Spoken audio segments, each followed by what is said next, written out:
పిఠాపురం నుండి పవన్ కళ్యాణ్ గారు పోటీ చేస్తారన్నారు. దాని మీద మీ అభిప్రాయం? పిఠాపురం కాకపోతే పిడుగులలో పోటీ చేయమని బాబు. ఎవరు వద్దన్నారు ఆయన్ని? ఆయన చెప్పాడా మీకు అక్కడ చేస్తానని చెప్పాడా? వార్తలు వస్తున్నాయి. వార్తలు రావడం కదా, ఆయన చెప్పాలి కదా. ఇప్పుడు చంద్రబాబు గారు చెప్పుకున్నాడు ఆయన కుటుంబం గురించి, అర్థమైందా? నేను నా బావమరిది నా కొడుకు 3 చోట్ల మేము పోటీ చేస్తామని చెప్పుకున్నాడు. మరి ఈయన కూడా చెప్పుకోవాలి, ఎక్కడ పోటీ చేస్తున్నాడు చెప్పమండి. ఇప్పుడైనా డైరెక్ట్గా వచ్చి మీడియా మీదకి వచ్చి నీకు 24 సీట్లు చంద్రబాబు దానం చేశాడు, 24 సీట్లో నువ్వు 5 అనౌన్స్ చేసావు, ఈ మిగిలిన 19 ఎప్పుడు అనౌన్స్ చేస్తావు? ఎవరికి ఇస్తావు అసలు నువ్వు ఆ సీట్లు? ఎవరికి ఇస్తావు? నువ్వు ఎన్ని చోట్ల నిలబడుతున్నావు? కనీసం అదైనా నీకు ఉండాలి కదయ్యా. నువ్వు ఒక పెద్ద లీడర్వి, జగన్మోహన్ రెడ్డి ఎట్టి పరిస్థితుల్లో గెలవనివ్వను. ఏంటి డైలాగులు? ఏంటి నాన్న సినిమా అనుకున్నాడా? ఏంటిది సినిమా అనుకుంటున్నాడా? సినిమాలో యాక్ట్ చేసుకోమని చెప్పండి నాన్న. ఎందుకు వచ్చిన బాధ? రాజకీయంలోకి వచ్చేసి రాజకీయ నాయకులని పాపంలో నేను ఎప్పుడో చెప్పాను, ఇంతకుముందే చెప్పాను, కాపు సోదరులందరూ కూడా వాళ్ళందరితో కూడా నాకు చాలా టచ్ ఉంది. ఇవాళ కాదు, ఎప్పటి నుంచో ఉంది. రంగా గారు, వంగవీటి మోహన్ రంగా గారు ఉన్నప్పటి నుంచి కూడా నాకు టచ్ ఉంది కాపు సోదరులతో. వాళ్ళందరూ నేను చెప్తానే ఉన్నా, బాబు మిమ్మల్ని ముంచేస్తాడరా నాయన, మిమ్మల్ని ముంచేస్తాడరా బాబు అర్థం చెప్తాను. ఇవాళ వాళ్ళు తెలుసుకున్నారు, ఒకళ్ళు ఏడుస్తున్నారు. వేరే వండితులు అయితే అసలు ఏం చేయాలో వాళ్ళకి అర్థం కావట్లా, అర్థమైందా? అట్లాగే మరి జన సైనికులు పాపం అంతేనండి. ఈ డ్రామా యాక్టర్, సినిమా యాక్టర్ చేసే వాళ్ళని నమ్ముకుంటే మునిగిపోవడం తప్పితే పాపం ఆయన ఎవరో, ఆయన రామచంద్రరావు గారు, ఆయన 15 ఎకరాలు పొలం అమ్ముకున్నాడంట, ఇల్లు అమ్ముకున్నాడంట. దేనికోసం? దేనికి నా పాపం? మొక్కలు ఇచ్చాడంట పాపం, మంచి మంచి మొక్కలు ఇచ్చాడు. ప్రతి సంవత్సరం మొక్కలు ఇస్తున్నాడంట పాపం. దేనికి? అయ్యి వృధా అయిపోయినాయి పాపం. ఏడుస్తున్నారు, గగ్గోలు పెడుతున్నారు. ఇకనైనా పవన్ కళ్యాణ్ నీకు ఇచ్చిన 19 సీట్లు అనౌన్స్ చేయవయ్యా. ఎవరు వాళ్ళు నీ వాళ్ళు ఏడుస్తున్నారు, ఎక్కడో వాళ్ళని అడ్జస్ట్ చేయవయ్యా దయచేసి, అర్థమైందా? వాళ్ళు ఉసురు కొట్టుకో మాకు బాబు. పవన్ కళ్యాణ్ నువ్వు అనుకున్నావేమో ఎల్లకాలం నిలబడదు, డబ్బు ఎలా వచ్చిన డబ్బు అలా పోద్ది, అర్థమైందా? పవన్ కళ్యాణ్ గారు డబ్బే శాశ్వతం అనుకోమాకండి, అర్థమైందా? నీకు ఒక సినీ ఫీల్డ్లో ఏదో కెరీర్గా ఉంది, ఒక పవర్ స్టారో ఏదో ఒక బిరుదు లాంటిది పిలుచుకుంటున్నారు, దాన్ని నిలబెట్టుకొని జీవితంలో ఉండవయ్యా హాయిగా. నీ మరి పిల్లలు లేరు, పిల్లలు లేరు, మరి పిల్లలు ఎక్కడున్నారు ఏంటో, ఎందుకు వచ్చిన బాధ ఇవన్నీ చెప్పండి. జగన్మోహన్ రెడ్డి గారి గురించి ఆయన ఏదో పడేయాలి, ఆయన రానియకూడదని మీలాంటి వాళ్ళు ఎంతమంది కలిసి ఏమైంది నాన్న చెప్పు. అసలు ఓట్లు అయినా మీకు పిఠాపురంలో 90,000 కాపుల ఓట్లు ఉన్నాయనంట. నేను ఛాలెంజ్ చేస్తున్నా, నా రాజకీయ అనుభవం 50 సంవత్సరాలు ఉంది, అర్థమైందా? నేను 10-12 సార్లు నేను ఈ ఎలక్షన్స్ చూసా. ఏ కాన్స్టిట్యున్సీలో అయినా సరే ఆంధ్రప్రదేశ్లో ఒకే క్యాస్ట్ 90,000 ఉన్నది అన్నది చూపిస్తే నువ్వు నిరూపించు, నేను రాజకీయ సన్యాసం చేసేస్తా. నువ్వు చేస్తావా? 90,000 నాడు చూపి ఒక క్యాస్ట్. ఎందుకయ్యా తెలిసి తెలియదు మాట్లాడతారు, వాళ్ళు ఉన్నారు వీళ్ళు ఉన్నారు అంటే ఎవడో ఏడు నీకు, అర్థమైందా? లాస్ట్ నువ్వు ఇంతే సంగతులు. 24లో నువ్వు మళ్ళీ సినిమాలు కూడా బుక్ చేస్తారో లేదో, అప్పుడు ఇంకెందుకు అయిపోయింది కదా, ఇంకేం సర్వీస్ అని. అయినా నువ్వు 29 పెట్టుకున్నావు కదా, 10 సంవత్సరాల కాంట్రాక్ట్ ఉంది కాబట్టి నీకేం బాగలేదు. చంద్రబాబు దగ్గర బాగా ఉంది డబ్బు, అర్థమైందా? ఆ డబ్బు తీస్తూ ఉంటాడు, మీలాంటి వాళ్ళు ఇస్తూ ఉంటారు. వీళ్ళు వెనకాల పెట్టి బ్లాక్ మనీ అంతా ఇప్పుడు రామోజీరావు గారు పెట్టారు కదా, బ్లాక్ మనీ అంతా ఇప్పుడు ఆడికి పడిపోయింది, రామోజీరావుకి పడిపోయింది, అర్థమైందా? ఆర్బీఐ అదంతా కూడా వెళ్ళిపోయి సుప్రీంకోర్టులో చెప్పేస్తున్నారు, వాడికి పడిపోద్ది. వీళ్ళంతా ఇక ఎక్కడి నుంచి వచ్చారు అక్కడ పోవాలి నాన్న, చింతామణి నాటకంలో ఉండల్లారా ఎక్కడి నుంచి వచ్చారు అక్కడ పోవాలి అంటూ ఉంటారు సుబ్బిరెడ్డి గారు. అలాగే వీళ్ళందరూ ఎక్కడ సైకిల్ దొక్కి ఎక్కడ పచ్చళ్ళు అమ్ముకున్నారో ఆ స్టేజ్ మొత్తానికి జగన్మోహన్ రెడ్డి పట్టిపోతే వైఎస్ఆర్ పార్టీ ఆయన కార్యకర్తనే కాదు నేను, అది చేస్తాడు, అర్థమైందా? అది చేసి చూపిస్తాడు. మీ అందరికి కూడా జాగ్రత్త, ఇప్పుడైనా మానుకోండి. ఇకనైనా రాజకీయాలు, ఈ కుహన రాజకీయాలు, ఈ అసత్య ప్రచారాలు ఇవన్నీ మానుకొని, అయ్యా తప్పైపోయింది జగన్మోహన్ రెడ్డి మీకు రాయమయ్యా అనే ఉద్దేశంతో కనుక మీరు ఏదైనా స్టేట్మెంట్ ఇచ్చి మీరు సైలెంట్గా ఉంటే అలా ఉండిపోతారు. అంతేగాని మీరు ఆయన ఏదో చెయ్యాలి, ఆయన ఏదో పడగొట్టాలి, ఆయన మా వాళ్ళని ఎక్కియాలనే కనుక మీరంతా గూడిపుటాన్ని చేస్తే మాత్రం మీరు ఎక్కడి నుంచి వచ్చారో అక్కడ పంపించేదాకా జగన్మోహన్ రెడ్డి నిద్రపోడు, ఈ ఆంధ్రప్రదేశ్లో ఉన్న ప్రజలు కూడా నిద్రపోరు అనేసి ఈ సభాముఖంగా మీ అందరూ కూడా హెచ్చరిస్తున్నా. ఇది మాత్రం గుర్తుపెట్టుకోండి. పవన్ కళ్యాణ్ గారు ఓటమి భయంతోనే పిఠాపురం నుండి పోటీ చేస్తున్నారన్న వార్తలు వస్తున్నాయి. అసలు ఓటమి భయం కాదు నాన్న, ఆయన అంటున్నారు, వాళ్ళు అంటున్నారు. నేను ముందే అనౌన్స్ చేస్తే నాకు జగన్మోహన్ రెడ్డి గారు గట్టి వాళ్ళని పెడతాడు, నన్ను ఓడిటానికి ట్రై చేస్తాడంటే మరి ఇంకెప్పుడు చెప్తా? చెప్పాలి కదా, ఎప్పుడు చెప్పినా పెడతాడు ఆయన రెడీగా. ఆయన దగ్గర జనం ఉన్నారు, ప్రజలు ఉన్నారు ఆయన వెనకాల. నువ్వు ఎప్పుడైనా పెట్టుకో, నువ్వు ఎప్పుడన్నా పోటీ చేయాలిగా, పోటీ చేయకుండా పారిపోతావా? పోనీ అదన్నా చెప్పు. నువ్వు పోటీ చేయకుండా ఒక చోట చేస్తావు, 2 చోట్ల చేస్తావు, అర్థమైందా? నేను పోటీ చేయట్లేదు ఈసారికి, పొద్దాల్లో నేను సపోర్ట్ చేసినట్టుగా మళ్ళీ అంటావా? నువ్వు గొడవలు అంటపోద్ది. అంతేగాని ఎందుకండి ఇవన్నీ ఒకదంపుడు ఉపన్యాసాలు ఇవన్నీ కూడా వేస్ట్ అండి బాబు. అక్కడ పెట్టారు వాళ్ళ ఆ తాడేపల్లి గూడెంలో ఏమిటండి, అర్థమైందా?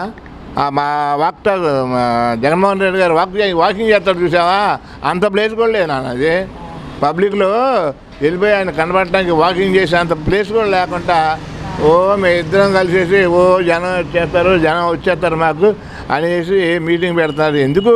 ఎందుకయ్యా మీరు సిద్ధం మీటింగ్లు చూసుకుంటే మీ దాంట్లో ఇలా మీటింగ్ పెట్టి పరువు పట్టుకోమాకండి. జనం రాకపోయేసరికి మీ పరువు అయిపోతారు మీరు, అర్థమైందా? కాబట్టి దయచేసి ఇకనైనా ఆలోచించుకోండి నీతిగా, అర్థమైందా? ప్రజలకి ఏం చేస్తారు చెప్పండి మీరు, ప్రజలకి ఏం చేస్తారు? ప్రజల్ని అసలు మీకు ప్రజలంటేనే ఈ లేబర్ అంటేనే మీకు పడదయ్యా. ఎవడు పుట్టాలి కులంలో అంటాడు, ఎస్సీ కులంలో ఎవడు పుట్టాలంటాడు, బీసీలని కత్తిరిస్తానంటాడు. ఇంకా మీకు మా నాయకుడు చెప్పేది నిజం, పెత్తందారితనమే మీరంతా. మీరు పెత్తందారితనం ఉంటే ఆయన మర్చిపోయాడు. పవన్ కళ్యాణ్ గారు ఎక్కడి నుంచి వచ్చాడు? సాధారణ కానిస్టేబుల్ కొడుకు ఇవాళ ఒక స్టేజ్కి వచ్చేసరికి ఆయనకి కళ్ళు మిన్ను కనపట్లా. 2 ఎకరాల్లో ఉన్నటువంటి చంద్రబాబుకి ఎలా కళ్ళు మిన్ను కనపట్లేదో పవన్ కళ్యాణ్ కూడా అంతే అయిపోయాడు. ఆయన ఏ స్టేజ్ నుంచి వచ్చాడు? సాధారణ కానిస్టేబుల్ అంటే ఆ రోజుల్లో ఎంత ఉండేది జీతాలు తెలుసు కదా. వీళ్ళకేనో బతకలేని బడి బంతులు అనేవాళ్ళు మా చిన్నతనంలో. ఏముండే వాళ్ళ జీతాలు? అలాంటి స్టేజ్ని వచ్చేసి వాళ్ళు ఏదో తెచ్చుకున్నారు, పేరు సంపాదించుకున్నారు. ఆ చిరంజీవి వెనకాల ఉండబట్టి ఏదో నీకు వచ్చింది, ఏదో సంపాదించుకున్నావు, కోట్లు సంపాదిస్తున్నావు, లగ్జరీ అనిపిస్తున్నావు.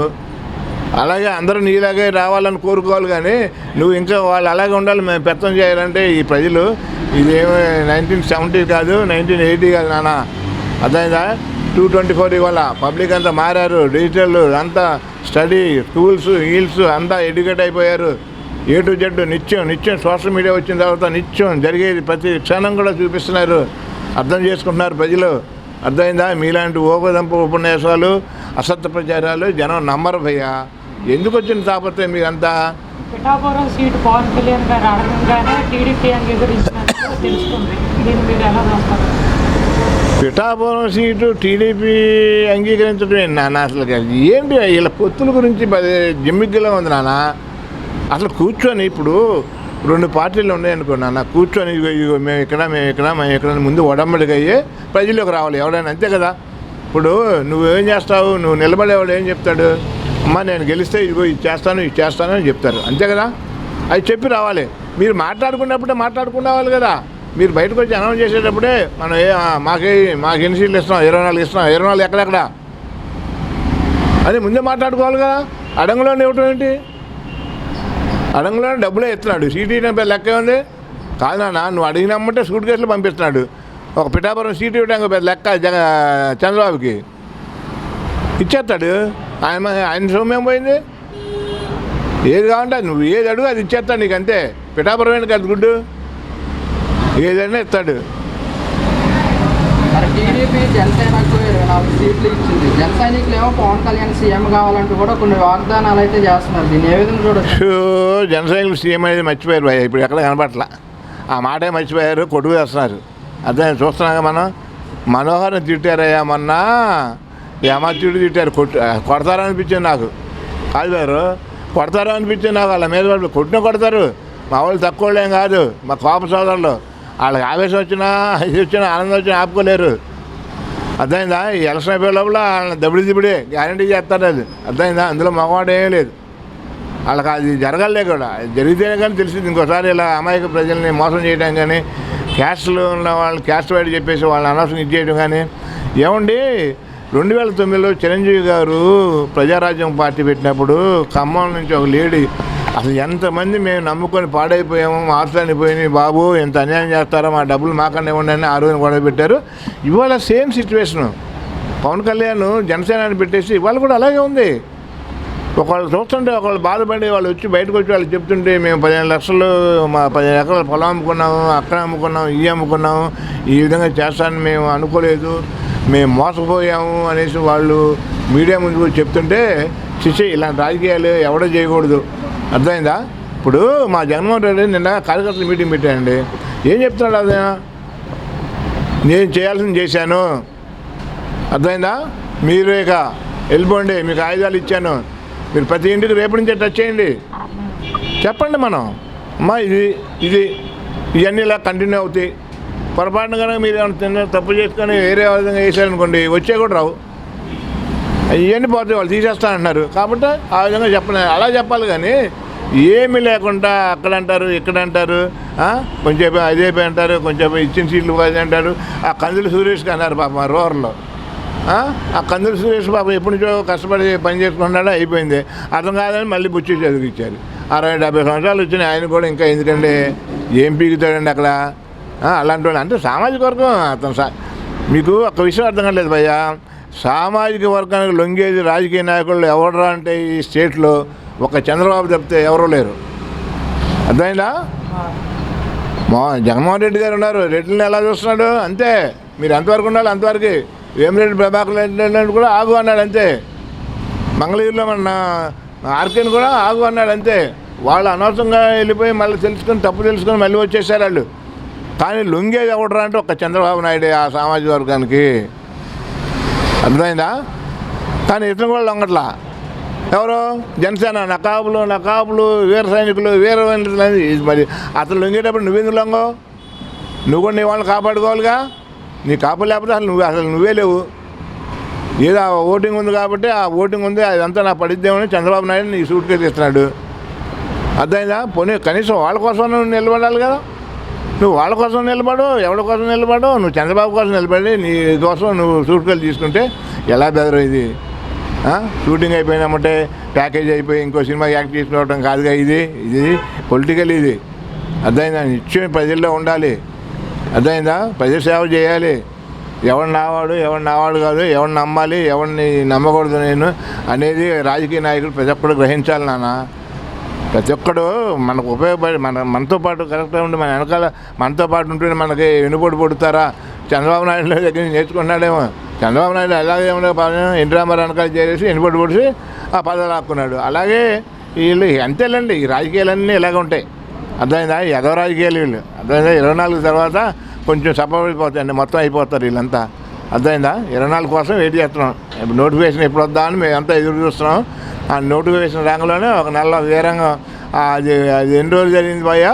భారత యుద్ధం 18 రోజుల భారత యుద్ధం 18 రోజులు జరిగింది కదా కురుక్షేత్రం. అది ఇది 18, 15, 20 రోజుల లోపల అయిపోతే ఫినిష్. ఎటువంటి తట్టాపట్ట సర్దుకుంటారు, మళ్ళీ ఎటువంటి పోతారు, మన స్టేట్ వదిలిపెట్టేసి మొత్తం హైదరాబాద్ పోయి అక్కడ చేరుతారు. మేము ఒకటే కోరుతున్నాం, వీళ్ళందరూ షెల్టర్ ఇస్తున్నారయ్యా. ఇప్పుడు ఇంతకుముందు మన సోదరులు చిన్న గొడవలు చేసేసి నక్సల్ అని పేరు చెప్పేసి అడవిలోకి వెళ్ళిపోయాడు. కాబట్టి మేము జగన్మోహన్ రెడ్డి గారు చెప్తాం, బాబు మన ఆంధ్రప్రదేశ్ 20 అయిన తర్వాత నువ్వు 29లో కూడా పార్టీ పెట్టు బాబు. తెలంగాణలో ఇలాంటి ఎదలు మరి ఎటు పారిపోతారో చూద్దాం, అర్థమైందా? నువ్వు కంపల్సరీగా తెలంగాణలో కూడా పార్టీ పెట్టాలి నాన్న నీకోసం, అర్థమైందా? వీళ్ళందరి కోసం నువ్వు పార్టీ పెట్టాలని మేము కోరుకుంటున్నాం. జగన్మోహన్ రెడ్డి గారు ఆ విధంగా చేస్తే తెలంగాణలో కూడా వాష్అవుట్ అయిపోద్ది, అర్థమైందా? మళ్ళీ ఎటు పారిపోతారు, కర్ణాటక పారిపోతారు, మళ్ళీ తర్వాత లేదా తమిళనాడు పారిపోతారు. ఎదరంతా వలస పక్షులేక ఇలా పారిపోవటాలే. కాబట్టి దయచేసి ఎక్కడైనా ఆలోచించుకొని నీతిగా న్యాయంగా ప్రజలకు ఏం చేస్తారో చెప్పండి, ప్రజల మన్ననలు పొందండి మీరు.